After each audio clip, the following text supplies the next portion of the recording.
Hi church, welcome to Thursday Thought again. And you're probably getting this Thursday Thought just before, or the couple of days before, my sermon on Sunday. And my sermon on Sunday references Romans 8:28. And when I was doing a whole lot of background search or research for this, I came across an Old Testament verse, and we all know, where Joseph is speaking to his brothers that arrive and to be fed. And here we see a whole picture of Joseph where his torn robe becomes a royal one, where the pit becomes a palace, and a broken family grows old together. And I was reading a commentary by Max Lucado, and he was saying that where and I'll read it to you here in Genesis 50 verse 20, and it says, "As for you, you meant evil against me, but God meant it for good in order to bring about this present result, to preserve many people alive." And Max Lucado puts forward the thought from his research, for that word meant. As for you, you meant evil against me, but God meant it for good. And I'll read what Max Lucado says.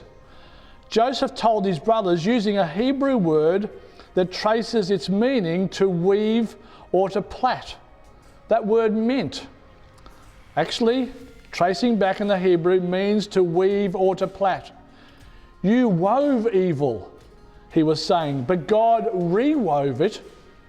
He rewove it together for good.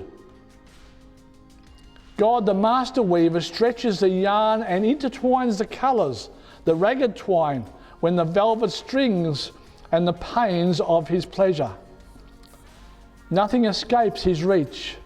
Every king, every despot, every weather pattern, every molecule is at his command.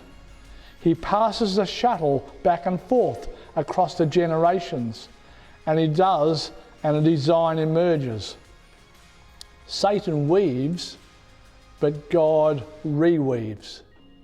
What a wonderful sense of understanding we now get of that verse, where one entity decides it's a negative, and God decides I can make a negative into a positive. And back in 88, I think we went to the Expo, World Expo up in Brisbane, and we went to I think it was the Turkey Pavilion from the country of Turkey, and there was a weaver there sitting on the floor, and he wasn't sitting at the front of this rug, he was weaving it from the back, and we could see all the joins and the bits and pieces that were put in the back of this rug. And it wasn't until we went around the front of the rug and saw this perfect product that this man was working on. And I sort of see that as a wonderful analogy of what God does in our life. And what God did in Joseph's life, took all the rubbish that was happening to him, all the negatives, and wove it into something amazing where he could benefit so many people.